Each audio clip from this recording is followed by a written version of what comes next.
Hindi na, oo nga. Ha? Hindi nila pinapansin ng tao. Lagi kong naisip. Hindi, pick up na tayo dun sa... Pwede rin, lagi kong iniisip ang palilaan. Sige. Gabe, na tayo sa ano, lagi kong iniisip.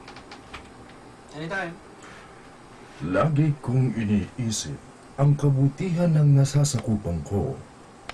May pagkain ba sila? May tirahan? Maayos ba ang kanilang kalagayan? Maayos ba ang kanilang kalagayan? Tuloy lang. Tuloy lang. Okay. Next page po ako. Yeah. Ilang beses yun? Hindi. Safety lang yun. Ang masigla? Oo. Ang meron din. May mga naroon din si Masigla eh. Oo, yung he Yung... can defend. Ay, okay lang ba yun? Okay lang yan, sinasigla naman yun, di ba? He can defend? Oo. Kasi ano naman yun eh. Ano? And then may mga binago rito, may dinagdag kayo rito. Si Prinsipe Carlo ay matapang. Pati ko no, malakas ang Nasabi. Yan, recording kami Narration. ngayon. narration. Ito. Pala, Masigla, yung narration yung Masigla. Sound check. Pagkatapos ng paalam ng ibang bata, may natitirang 5. Ano ba yun? Page 3 tayo. Noong unang panahon, may isang kaharian ng mga kalabaw. Si Haring Kalasyaw Kalabaw ang namumuno dito. He has 2 sons. Ang kambal na sina Prinsipe Carlo. Last. One more.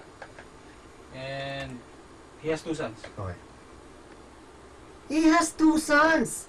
Ang kambal na sina Prinsipe Carlo at Prinsipe Kaloy. Si Prinsipe Carlo ay matapang, matipuno at malakas ang loob. He can defend the whole kingdom. Si Prinsipe Kaloy naman ay matulungin, simple at mapagkumbaba. Kaya naman malapit sila sa mga tae. Okay. We're doing a recording right now. Tapos... Ako yun! So, Ako si masigla. Mukhang masigla, o diba? Ganito. Tapos Iba hinahanap ko nandun pala sa taas. Okay.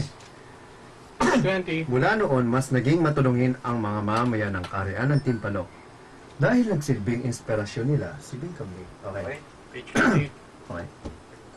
Page 20. Mula noon, mas naging matulungin ang mga mamamayan ng kaharian ng Timpalok dahil nagsilbing inspirasyon nila si Bing Kambing. You got style, Kyle? Tumitingin pa sa camera. Parang hindi Hindi pala ba natin nagawa yun. ano? Hindi natin nagawa yun. You got style tayo. Page 1. Yeah, that's me.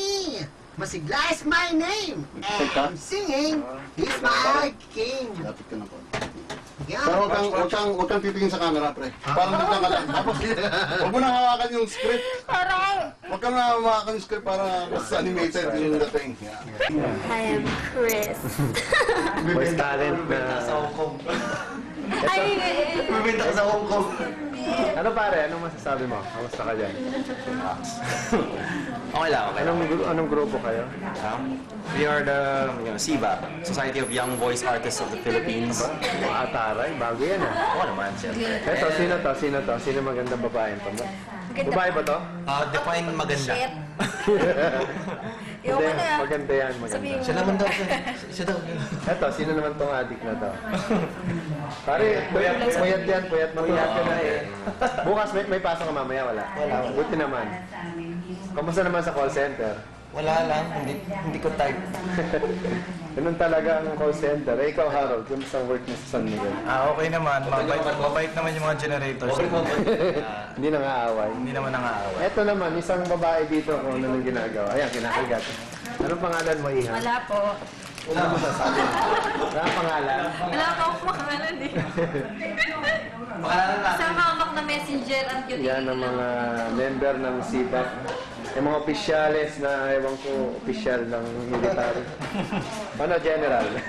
Politiko. Ha? Ano, general? Merenda na lang. Kain tayo.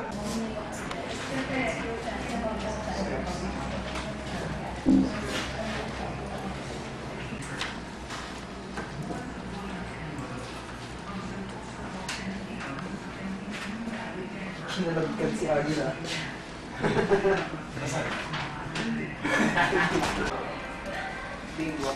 Unang ko pa mga kaisa.